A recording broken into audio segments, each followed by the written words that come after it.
Hello बच्चों, JS online study channel में आप सभी का स्वागत है।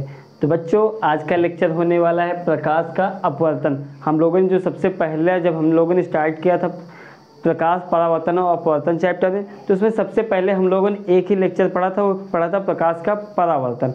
और आज पढ़ने वाले प्रकाश का अपवर्तन।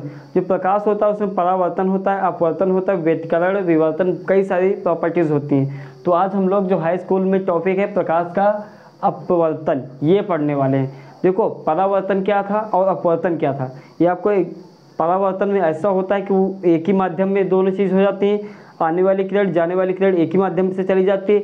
लेकिन जो अपवर्तन में होता है इसके लिए हमें दो माध्यम की आवश्यकता होती है। तो आज हम समझेंगे अपवर्तन के बारे में विस्तार पूर्वक, और इसमें देखेंगे कैसे कैसे इसकी शर्तें होती हैं और इसके जो दो नियम हैं जिसे स्नेल का नियम भी कहते हैं, एक नियम है, उसको भी हम लोग आज देखेंगे।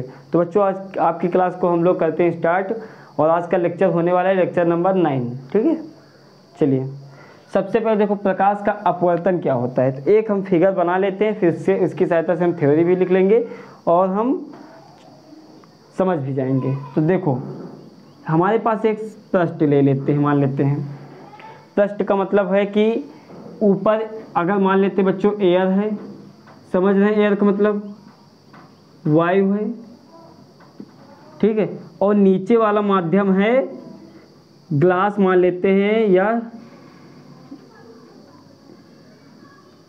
ग्लास, कांच, कुछ भी मान लीजिए, ठीक है। दो माध्यम मान ले रहे हैं। माध्यम का मतलब समझ रहे हैं आप, एक आपका जैसे एयर हो गया, हवा हो गया, जल हो गया, कांच हो गया, ठीक है, और निर्वात हो, ये सभी माध्यम होते हैं। तो पहले वाले माध्यम को एक दूसरे शब्दों में लिखते हैं क्या बच्चों, दूसरे शब्दों में इसको लिखते हैं विरल, विरल माध्यम, और इसको लिखते हैं बच्चों क्या, दूसरे शब्दों में इसको लिखते हैं सघन माध्यम। ठीक है, तो विरल और सघन दो माध्यम है हमारे पास।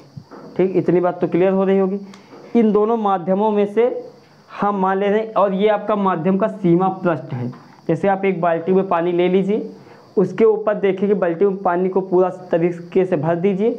सबसे ऊपर देखेंगे आपको हवा दिखाई देगी, बाल्टी के ऊपर आपको हवा ही मिलेगी सारी जगह, और उसके नीचे जो आपको पानी मिलेगा, तो ऊपर वाला आपको एयर हो गया, नीचे वाला ग्लास है पानी, कुछ भी मान लीजिए। ठीक है, तो हम मान लेते हैं आपके एक प्रकाश की किरण है,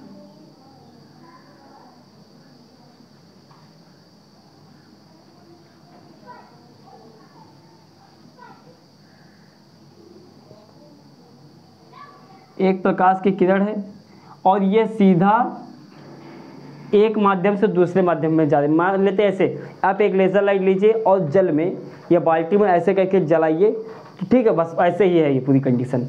तो एक प्रकाश की किरण है, ये सीधा एक माध्यम से दूसरे माध्यम में प्रवेश कर रही है। तो इसके लिए हम एक माध्यम का सीमा वो मान लेते हैं अभिलंब। अभिलंब समझ रहे हैं आप, नॉर्मल, ये हो गया आपका अभिलंब।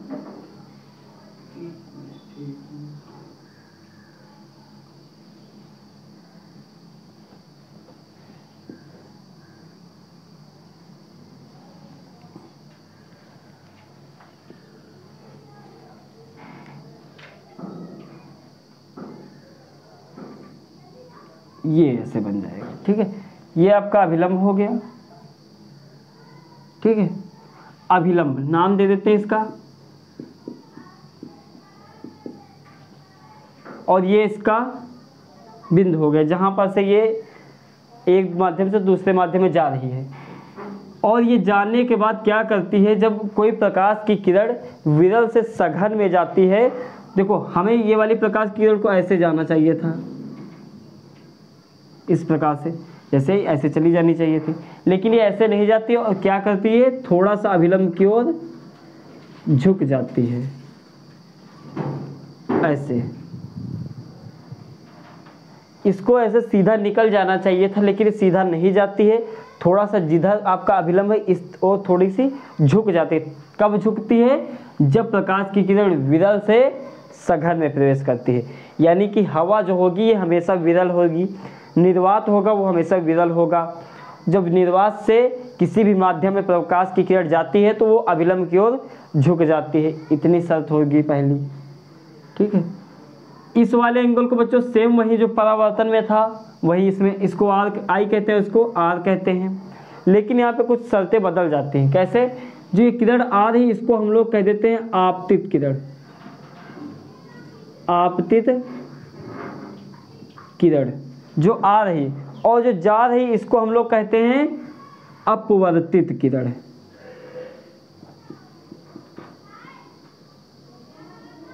अपवर्तित किरण कह देते हैं। परावर्तन में क्या था? परावर्तित किरण थी, यहाँ पे अपवर्तन हो रहा था, इसलिए इसका नाम अपवर्तित किरण कह देते हैं। ठीक है।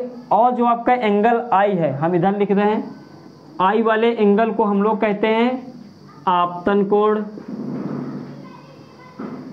आपतन कोण।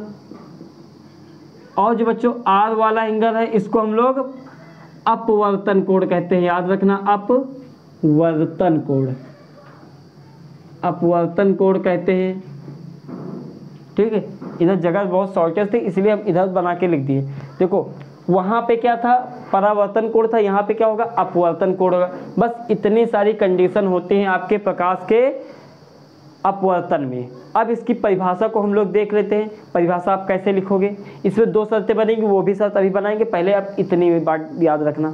देखो परिभाषा पहले लिखते हैं, उसकी सहायता से हम दूसरी कंडीशन भी इसके बाद देखेंगे। देखो परिभाषा क्या कहती है?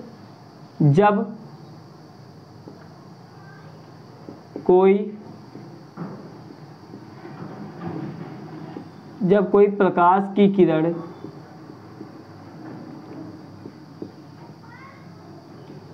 एक माध्यम से, यही लिखोगे आप, एक माध्यम से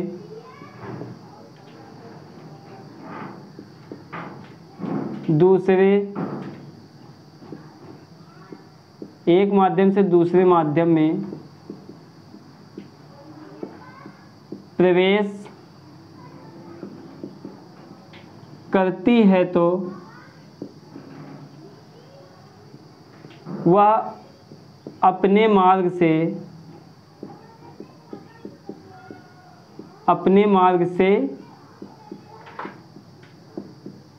विचलित हो जाती है। ये परिभाषा आपकी हो जाएगी। जब कोई प्रकाश की किरण एक माध्यम से दूसरे माध्यम में प्रवेश करती है तो वह अपने मार्ग से विचलित हो जाती है, यानी वो अपने मार्ग से भटक जाती है, उसको जिधर जाना चाहिए उधर नहीं जाती है। ठीक होगी आपकी परिभाषा। इसको हम लोग डिफिनीशन कहेंगे। ठीक है। तो ये कहोगे आप परिभाषा। लेकिन बच्चों एक चीज़ याद रखा, अगर इसकी परिभाषा आप दूसरे शब्दों में लिखोगे तो वो कैसे लिखोगे? देखो आप कहोगे जब कोई प्रकाश की किरण विरल माध्यम से सघन माध्यम में जाती है तो वह अभिलंब की ओर झुक जाती है। आप ये भी परिभाषा एक लिख सकते हो, कोई दिक्कत नहीं है। या फिर आप ये वाली परिभाषा लिख सकते हो, ये वाली ज़्यादा सही रहेगी, क्योंकि बच्चों ये वाली परिभाषा, इसके अगर हम उल्टा कर दें, सघन माध्यम ऊपर कर दें, विरल को नीचे कर दें, तब ये परिभाषा काम में नहीं आएगी। अगर हम बच्चों इधर देखो, ये आपका माध्यम का सीमा पृष्ठ हो गया। अब की बार हम क्या कर रहे हैं? सघन माध्यम को ऊपर ले रहे हैं और विरल को नीचे कर दे रहे हैं, यानी जो हवा पानी है वो निर्वात है उसको हम नीचे कर दिए, और जो जल कांच वगैरह हो गया, कोई भी लिक्विड पर हो गया, उसको हम ऊपर कर दे रहे हैं। तब क्या होता है? तब कंडीशन थोड़ी सी बदल जाती है। ये आपका अभिलंब हो गया, इसीलिए इसमें दो कंडीशन होती है, आप दोनों को याद रखना। अब सघन से जब विरल में जाती है प्रकाश की किरण, ठीक है, जब सघन से विरल में जाती है प्रकाश की किरण तो उसको क्या करना चाहिए था बच्चों? ऐसे ऐसे जाना चाहिए था सीधा, लेकिन वो ऐसे नहीं जाती, थोड़ा सा विलंब से दूर हट जाती है। ये होती है इसकी दूसरी कंडीशन। ठीक है। पहली कंडीशन में आप जब विरल से सघन में जाती है तो अभिलंब के पास आती है, जब सघन से विरल में जाती है अभिलंब से दूर हटती है। सेम रहेंगे आपके, ये आपका आई होगा और ये आपका, ये वाला बच्चों आपका क्या होगा? आर होगा। सेम रहेंगे वैसे ही। ठीक है। इतनी बात याद रखना। इसके हिसाब से अगर आप परिभाषा बनाओगे तो आपको सघन माध्यम से विरल माध्यम में प्रवेश करती है तो ऐसा बताना पड़ेगा। ठीक है, विरल से सघन में जाती है तो ऐसा बताना पड़ेगा, आपको ये बात याद रखनी है, इनमें आपको ऐसा बताना पड़ेगा। ठीक है, तो लेकिन आपके लिए सफिशिएंट जो सबसे अच्छी परिभाषा ये परिभाषा रहेगी, जब कोई प्रकाश की किरण एक माध्यम से दूसरे माध्यम में प्रवेश करती है तो वह अपने मार्ग से विचलित हो जाती है, सिर्फ आपको इतना बता देना है। ठीक है, तो उस परिघटना को हम लोग प्रकाश का अपवर्तन कहते हैं। ठीक, ये रहा आपका अपवर्तन। आई होप कि आपको अपवर्तन समझ में आया होगा। अब इसके 2 नियम हैं। ठीक है, वो नियम हम इसके बाद देखते हैं। आप लोग इतना नोट कर लीजिए या लिख लीजिए, नहीं इधर ही हम कहो नियम लिख देते हैं बच्चों। देखो पहला नियम क्या कहता है, प्रकाश के अपवर्तन में पहला नियम,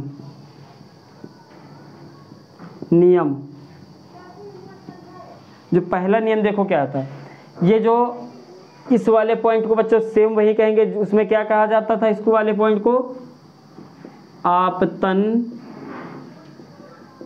बिंदु। देखो किरण, अपवर्तित किरण तथा आपतन बिंदु पर खींचा गया अभिलंब तीनों एक तल पर होते हैं। ठीक है, पहला आपका ये हो जाएगा, आपतित किरण, अपवर्तित किरण तथा आपतन बिंदु पर खींचा गया अभिलंब तीनों एक ही तल पर होते हैं। आप ये वाला मैं बोल रहा हूँ, आप लोग लिख लीजिएगा। ठीक है, आपतित किरण, आपतित किरण कमा अपवर्तित किरण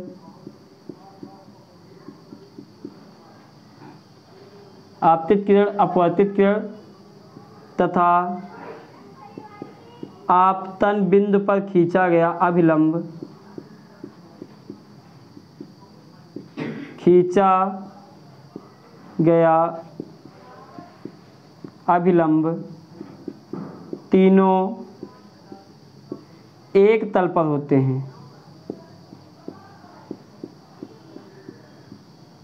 ठीक है, ये आपकी परिभाषा हो जाएगी, यानी कि इसके नियम की परिभाषा हो जाएगी।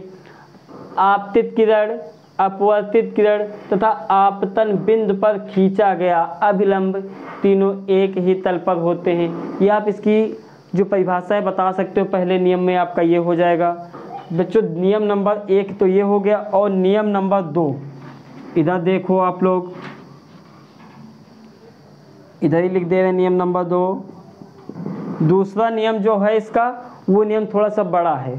उसमें क्या कहा जाता है, 2 माध्यमों के लिए तथा एक ही रंग के प्रकाश के लिए जो आपका ये आपतन कोण की ज्या होगी, वो अपवर्तन कोण की ज्या का एक अनुपात जो होता है वो नियत होता है। आप ये बताओगे कैसे, देखो हम लिख दे रहे हैं इधर, किन्हीं 2 माध्यमों के लिए, किन्हीं 2 माध्यम के लिए तथा एक ही रंग के प्रकाश के लिए